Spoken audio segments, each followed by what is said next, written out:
আসসালামু আলাইকুম বন্ধুরা, আশা করি সবাই সুস্থ আছেন। পশ্চিমা বিশ্বের আনুগত্য নয়, আত্মনির্ভরশীল হবে ইরান এবং ইসলামিক আলোয় দেশটা চলবে, এই মন্ত্র নিয়ে 1980-র দশকে ইসলামী বিপ্লব ঘটিয়ে নতুন ইরানের জন্ম হয়েছিল এবং ক্ষমতার ব্যালেন্স অনুযায়ী এই তত্ত্ব যাতে টিকে থাকে তার কাঠামোও কিন্তু তৈরি হয়েছিল।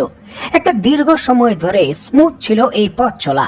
তবে যখনই হাসান রুহানি দেশটির ক্ষমতায় আসে তখনই কিন্তু পশ্চিমা বিশ্বের সঙ্গে আপোষ করা শুরু হয়। আয়াতুল্লাহ খামেনি ভালো করেই বুঝতে পেরেছিলেন যদি এরা আবার প্রেসিডেন্ট হয় তাহলে আপোষের পরিমাণ কি ধরনের বাড়বে এবং ইরান তার যে দিশা ছিল 1980 সালে সেখান থেকে কোথায় সরে যাবে। আর এই জন্যই দেশকে বাঁচানোর জন্য এবং ইসলামিক শাসনতত্ত্ব বজায় রাখার জন্য ইব্রাহিম রাইসি, যিনি সাধারণ একজন জজ ছিলেন, তাকে জরুরি ভিত্তিতে তার ক্ষমতা বলে প্রেসিডেন্ট বানান। উদ্দেশ্য ছিল একটাই, যাতে ইসলামিক শাসন অব্যাহত থাকে এবং পশ্চিমাদের সঙ্গে কোনোভাবে আপোষ না হয়। যে মহৎ দায়িত্ব পালনের জন্য ইব্রাহিম রাইসিকে প্রেসিডেন্ট বানানো হয়েছিল, অক্ষরে অক্ষরে ইব্রাহিম রাইসি তা পালন করেছেন। দুর্বল ইরানের অর্থনীতিকে শক্তিশালী পর্যায়ে নিয়ে এসেছেন। অস্ত্র উৎপাদন এবং রপ্তানিতে আত্মনির্ভরশীল ইরান রাশিয়ার মতো দেশে বিপুল পরিমাণে ড্রোন রপ্তানি করছে। হাইপারসনিক মিসাইল তৈরির সক্ষমতা থেকে শুরু করে মহাশূন্যে স্যাটেলাইট প্রেরণ, এমনকি সর্বপ্রথম ইরান থেকে সরাসরি ইসরায়েলের ভূখণ্ডে আক্রমণ, এই সকল ঐতিহাসিক ঘটনাগুলোই ইব্রাহিম রাইসি তার স্বল্প মেয়াদে যে প্রেসিডেন্ট ছিলেন তার মধ্যে তিনি করে ফেলেছেন। তিনি যদি বেঁচে থাকতেন তাহলে ইরান যে আরো কোন জায়গায় যেত সেটা কিন্তু পরিষ্কার ভাবেই বোঝা যায়। ইব্রাহিম রাইসি নিহত হয়েছেন, ইরানের জন্য এটা একটা বড় ক্ষতি। তবে এর থেকেও বড় ক্ষতি হবে যদি বার্ধক্যজনিত কারণেও আয়াতুল্লাহ খামেনি নিহত হন বা তিনি কোনো গুপ্ত হত্যার শিকার হন, যেটা কিন্তু হওয়ার সম্ভাবনা রয়েছে। কারণ এখন প্রধান টার্গেট হলেন আয়াতুল্লাহ খামেনি। আর যদি এমনটা হয় তাহলে পুরো ইরান এলোমেলো হয়ে যাবে, ইরানের সামরিক শক্তি এলোমেলো হয়ে যাবে, ইসরায়েলের আবার উত্থান হবে, যেই জিনিসটা কোনোভাবেই আয়াতুল্লাহ খামেনি চান না। তার জন্যই কিন্তু তিনি ঐতিহাসিক আরেকটি নতুন দাবার চাল দিয়েছেন, নিজের সন্তানকে অগ্রাহ্য করে। বন্ধুরা, আজকের এই ভিডিওতে আপনাদের কাছে আমি এক্সপ্লেন করতে চেষ্টা করব যে ইরানের পাওয়ার হাউস গুলো কি করে কাজ করে, মিস্টার খামেনির হাতে আসলে কি পরিমাণ পাওয়ার আছে, দেশটা তিনি কতটুকু কন্ট্রোল করেন এবং চাইলেই কি তিনি তার উত্তরাধিকারী নিজে ঠিক করে দিতে পারবেন, নাম ঘোষণা করতে পারবেন। মধ্যপ্রাচ্যের দেশে দেশে যখন পরিবারতন্ত্রের ক্ষমতাকে বাহবা দেওয়া হচ্ছে, কেন এই জায়গায় মিস্টার খামেনি তার নিজের সন্তানকে আয়াতুল্লাহ খামেনি বানাতে চান না? বন্ধুরা, আজকের এই ভিডিওতে অত্যন্ত ক্রিটিক্যাল এই সকল কিছুর আপনাদের কাছে বিশ্লেষণ করব এবং খোলাসা করব। আশা করছি ভিডিওটা একটু দীর্ঘ হলেও আপনারা ধৈর্য সহকারে দেখবেন, কারণ অনেক কিছু জানতে পারবেন যেটা হয়তো আগে আপনারা জানতেন না। বন্ধুরা, স্ক্রিনে নিশ্চয়ই আপনারা ইরানের পলিটিক্যাল সিস্টেম কি করে কাজ করে তার একটা গ্রাফ দেখছেন, যেটাকে আপনি গণতান্ত্রিক উপায়ে রাজতন্ত্র বলতে পারেন। ইরানের ভেতর নিয়মতান্ত্রিক ভোটাভুটির মাধ্যমে একজন প্রেসিডেন্ট নির্বাচন হন, একজন প্রেসিডেন্ট রয়েছে। তবে সেই প্রেসিডেন্ট কোনো সিদ্ধান্ত নিজে নিতে পারেন না, তিনি শুধু সিদ্ধান্ত তৈরি করবেন, তবে চূড়ান্ত সিদ্ধান্ত নেবে ইরানের সুপ্রিম লিডার বা আয়াতুল্লাহ খামেনি। ইরানের সকল কিছুই হলো আয়াতুল্লাহ খামেনি। ইরানের একমাত্র সবথেকে শক্তিশালী ব্যক্তি হলেন আয়াতুল্লাহ খামেনি। ইরানের যে মিলিটারি রয়েছে, যে সকল মসজিদ রয়েছে, এমনকি বিচার ব্যবস্থা, এমনকি সকল যে মিডিয়া আউটলেট গুলো রয়েছে, সকল কিছুর সরাসরি নিয়ন্ত্রণ করেন এই আয়াতুল্লাহ খামেনি। তার নির্দেশের উপর ভর করেই সকল কিছু চলে। এই জায়গায় আরেকটা মজার বিষয় হলো যে আয়াতুল্লাহ খামেনি নিজে এত শক্তিশালী হলেও আয়াতুল্লাহ খামেনি নিজে তার উত্তরাধিকারী মানে পরবর্তী যে আয়াতুল্লাহ খামেনি সেটা ঘোষণা করতে পারেন না। এটাও কিন্তু হয় জনগণের ভোটাভুটির মাধ্যমে। তবে এই জায়গায় মূল বিষয় হলো ভোট দেবে জনগণ, তবে কে কে প্রার্থী হতে পারবেন সেটা কিন্তু নির্ণয় করতে পারে বর্তমান সুপ্রিম লিডার।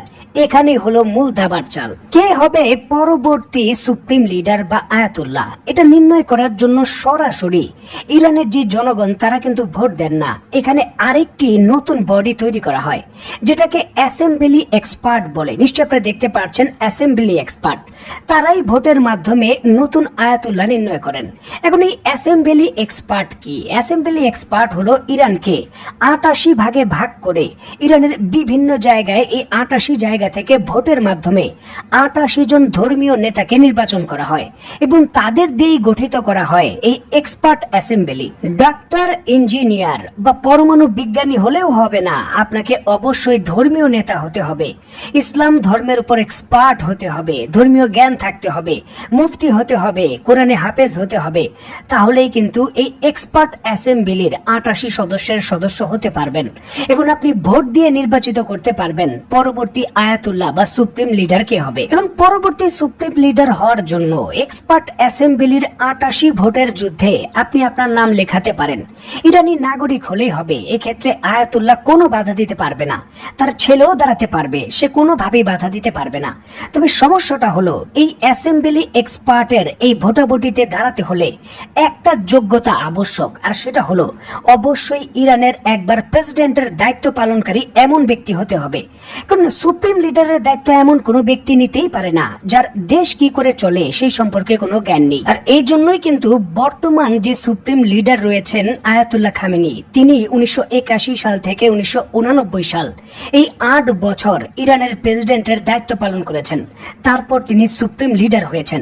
সুতরাং সুপ্রিম লিডারের ভোটাভুটির যুদ্ধে অংশগ্রহণের জন্য প্রেসিডেন্ট হওয়া আবশ্যক। অবশ্যই একবারের জন্য হলেও ইরানের প্রেসিডেন্ট আপনাকে হতে হবে, তারপর আপনি সুপ্রিম লিডারের ভোটাভুটিতে অংশগ্রহণ করতে পারবেন। আর এই প্রেসিডেন্ট ইরানের কে হবে সেটা সম্পূর্ণভাবে আয়াতুল্লাহ খামেনির হাতে রয়েছে। আয়াতুল্লাহ খামেনির পর ইরানের ভেতর দ্বিতীয় শক্তিশালী কাঠামো হলো দ্য গার্ডিয়ান কাউন্সিল, যেটা ইরানের নির্বাচন কমিশনও আপনি বলতে পারেন। এর হাতে এত ক্ষমতা রয়েছে যে যে কোনো প্রেসিডেন্ট প্রার্থীকে সে বাতিল করে দিতে পারে, কোনো ধরনের অজুহাতের প্রয়োজন নেই।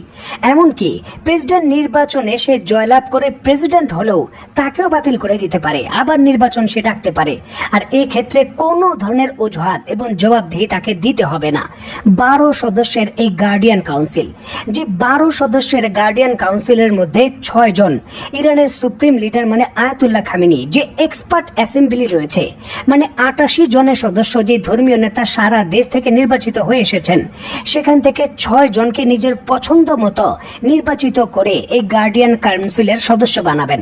আর বাকি যে 6 জন থাকে তারা হলেন ইরানের বিভিন্ন ধরনের যে আইনি কাঠামো রয়েছে তার বিশেষজ্ঞ। জজ হতে পারেন, উকিল হতে পারেন তারা, তবে তাদের রায় দেওয়ার কোনো অধিকার নেই, তারা শুধু অ্যাডভাইস করবে।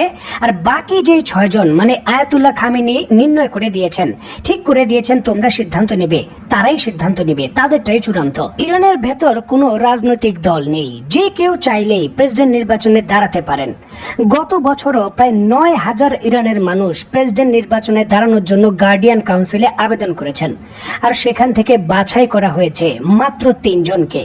ইব্রাহিম রাইসি যাতে নির্বাচনে জিততে পারেন তার জন্য এমন প্রার্থীকে তার প্রতিদ্বন্দ্বী করা হয়েছে যাদের কোনো পরিচয় নেই, মানে সুনির্দিষ্টভাবে পথ এমন ভাবেই আয়াতুল্লাহ খামেনি তৈরি করে দিয়েছেন যাতে একেবারে নির্বিঘ্নে ভোটাভুটির মাধ্যমে প্রেসিডেন্ট হতে পারেন ইব্রাহিম রাইসি। এবং এই যে ইব্রাহিম রাইসির মৃত্যুর পর মিস্টার মুস্তফা খামেনি, যিনি আয়াতুল্লাহ খামেনির দ্বিতীয় পুত্র, তিনি তৃতীয় আয়াতুল্লাহ খামেনি বা সুপ্রিম লিডার হতে যাচ্ছেন। এর প্রার্থিতা তিনি প্রার্থী হিসেবে দাঁড়াতেই পারেন। এবং যে এক্সপার্ট অ্যাসেম্বলি রয়েছে মানে 88 সদস্যের অ্যাসেম্বলি, সেখানে তার প্রচুর কন্ট্রোল রয়েছে, সহজেই তিনি ভোটাভুটিতে জিতে যেতে পারবেন। তবে সমস্যাটা হলো প্রেসিডেন্ট নির্বাচনের জন্য তাকে এই আয়াতুল্লাহ খামেনির নিয়ন্ত্রণে থাকা গার্ডিয়ান কাউন্সিলে আবেদন করতে হবে। আর আয়াতুল্লাহ ঘোষণা দিয়েছেন যে তার পুত্র যখনই এই গার্ডিয়ান কাউন্সিলে প্রেসিডেন্ট নির্বাচনের জন্য আবেদন করবেন সেটা তিনি বাতিল করে দেবেন। এখন প্রশ্নটা হলো নিজের সন্তানের প্রার্থিতা আসলে কেন বাতিল করতে চাচ্ছেন আয়াতুল্লাহ খামেনি? এর মূল কারণ কি? আসলে এই মোস্তফা আলী খামেনি কি যোগ্য না? যদি যোগ্য না হয় তাহলে তার জনপ্রিয়তা কোথায়? দেখুন, ইরানের সুপ্রিম লিডার সেই হতে পারবে যার ধর্মীয় ভাবে প্রচুর জ্ঞান রয়েছে এবং যিনি ধর্মীয় নেতা।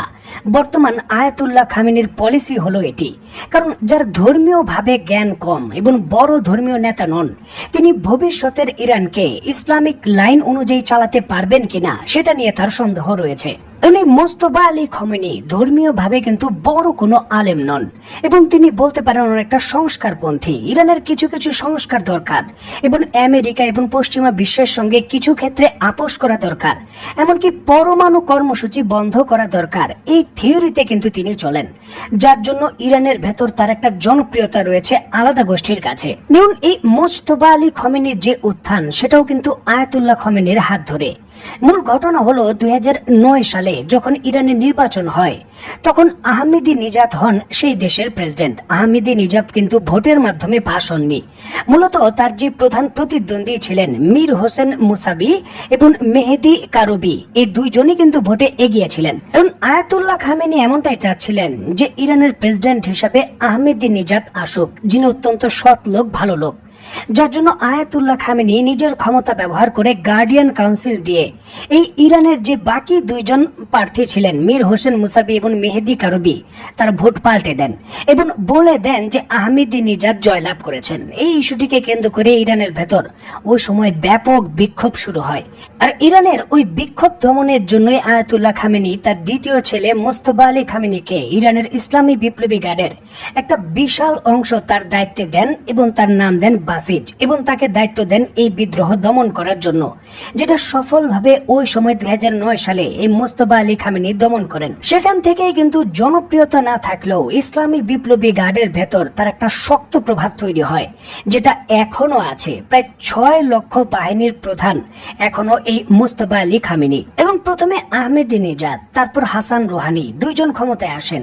ইরানের কিছু মৌলিক কাঠামোর পরিবর্তন হয়, যেটা আস্তে আস্তে খামেনিকে কিন্তু টেনশনে ফেলে দেয় যে ইসলামের যে মূল কাঠামো রয়েছে, তাদের যে মূল নীতি ইসলামিক শাসন ব্যবস্থা, সেখান থেকে হয়তো ইরান সরে গেছে। যার জন্যই কিন্তু ইব্রাহিম রাইসিকে ডেকে পাঠানো হয় শক্তভাবে সেটা প্রয়োগ করার জন্য। হিজাব আন্দোলনের বিরুদ্ধেও কিন্তু ইব্রাহিম রাইসি শক্তভাবে কিন্তু সেগুলো দমন করেছেন এবং দেশের মূল স্ট্র্যাটেজি ঠিক রেখেছেন যে হিজাবের ক্ষেত্রে কোনো আপোষ নয়, ইসলামের নিয়মের ক্ষেত্রে কোনো আপোষ নয়। এবং এই জায়গায় বিষয়টা হলো যে জনপ্রিয়তা আছে, ইসলামিক বিপ্লবী গার্ডের নিয়ন্ত্রণ রয়েছে। এখন নিজের ছেলে মোজতবা আলী খামেনি যদি সুপ্রিম লিডার হয় তৃতীয়, তাতে সমস্যা কি?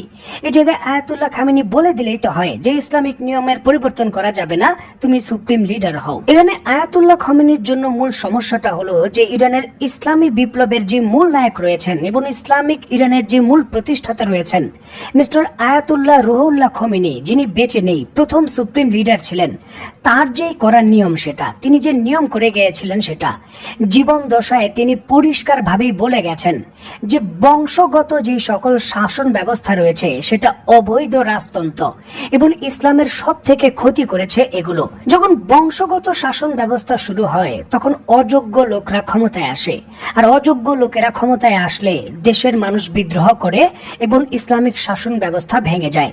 যার জন্য তিনি নিয়ম করে গিয়েছিলেন যে কোনো পরিবারতন্ত্র থেকে সুপ্রিম লিডার বানানো যাবে না, এবং নিজেও তিনি তার পরিবার থেকে সুপ্রিম লিডার বানায়নি। স্ক্রিনে নিশ্চয়ই আপনারা দেখতে পাচ্ছেন মিস্টার রুহুল্লাহ খামেনি এবং তার ছেলের ছবি। তার ছেলে কিন্তু মিস্টার আহমদ অত্যন্ত বিজ্ঞ ব্যক্তি ছিলেন, চাইলে তাকে দ্বিতীয় সুপ্রিম লিডার বানানো যেত। তবে রুহুল্লাহ খামেনি বংশগত ক্ষমতাকে বাহাবা না দিয়ে তার ছেলেকে দ্বিতীয় সুপ্রিম লিডার না বানিয়ে আয়াতুল্লাহ খামেনিকে বানিয়েছেন এবং আয়াতুল্লাহ খামেনিকে পরিষ্কারভাবে বলে গেছেন যে তুমিও তোমার পরিবার থেকে কাউকে তৃতীয় সুপ্রিম লিডার বানাবে না। আর আয়াতুল্লাহ খামেনি কোনোভাবেই রুহুল্লাহ খামেনির যে নির্দেশ রয়েছে সেটা অক্ষরে অক্ষরে পালন করবে, তার বাইরে যাবে না। মানে তার ছেলের বিরোধিতা জীবন থাকা পর্যন্ত আয়াতুল্লাহ খামেনি করবে। আয়াতুল্লাহ খামেনি যদি গুপ্ত হত্যার শিকার না হন বা মিলিটারি কু না হয় ইরানের ভেতর, তাহলে এটা সুনিশ্চিত তার ছেলে কোনোভাবেই তৃতীয় সুপ্রিম লিডার হতে পারবে না। প্রশ্নটা হলো ইব্রাহিম রাইসি তো আর এখন বেঁচে নেই, তাহলে এখন আয়াতুল্লাহ খামেনির যে দ্বিতীয় পছন্দ তিনি কে হতে চলেছেন তৃতীয় সুপ্রিম লিডার? এবং প্রথম দিকে পছন্দের তালিকায় অনেকেই ছিলেন, স্ক্রিনে নিশ্চয়ই আপনারা দেখতে পাচ্ছেন, এরা কেউ বেঁচে নেই, সবাই মারা গেছেন এবং রিসেন্টলি ইব্রাহিম রাইসিও দুর্ঘটনায় নিহত হয়েছেন।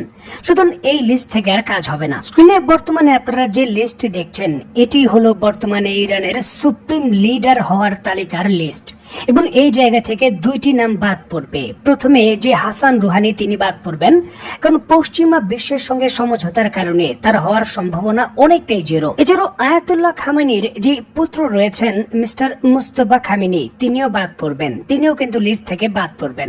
বাকি যে 4 জন রয়েছেন, এই 4 জনের মধ্যে সব থেকে এগিয়ে বা বলতে পারেন অনেকটা নিশ্চিতই ইরানের তৃতীয় সুপ্রিম লিডার হতে চলেছেন মিস্টার আলী রেজা আরিফি।